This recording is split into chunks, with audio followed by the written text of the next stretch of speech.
They rose from the ashes of slavery. They stood on the foundation of freedom. And in 1868, they dared to step into power.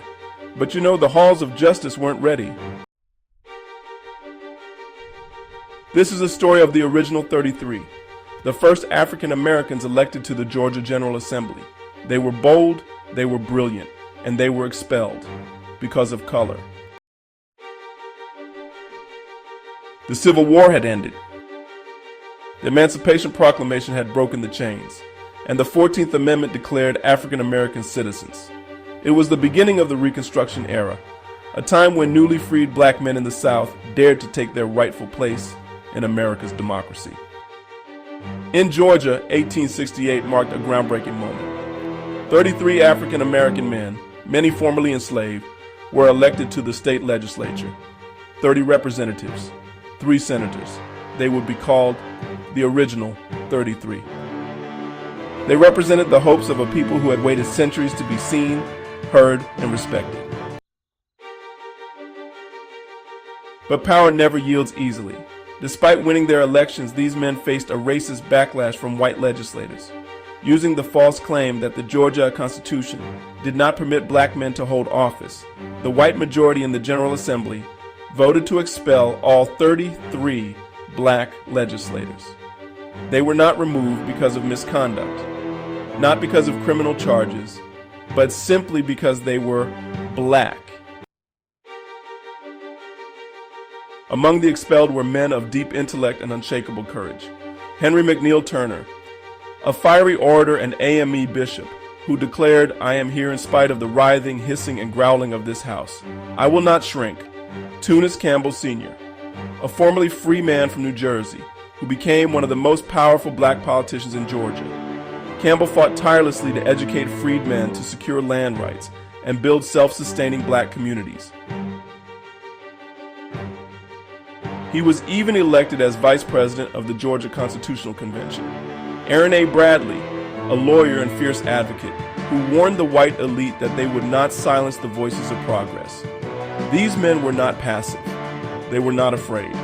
They were warriors in suits, fighting for a new America.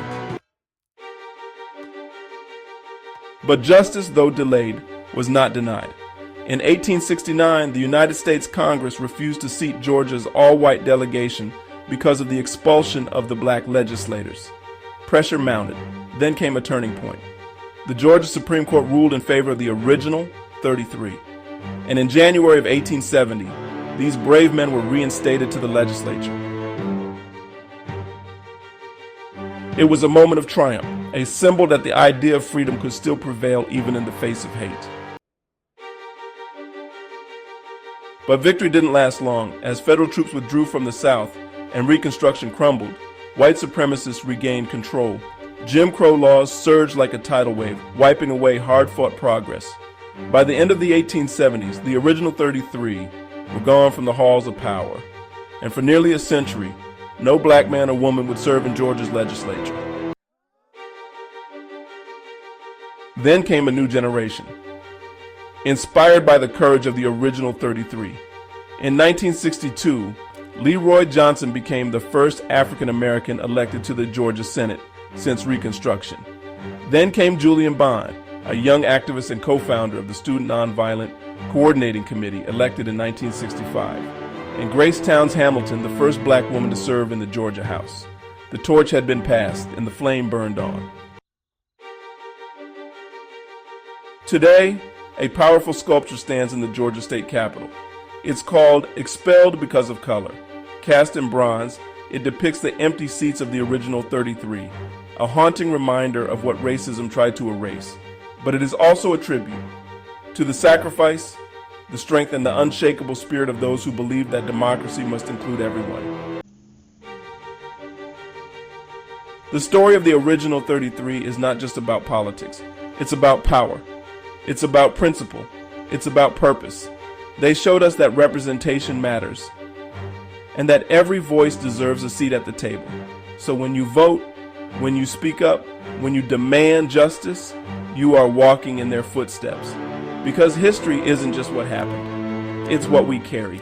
It's what we continue. And the legacy of the original 33 dwells on in us.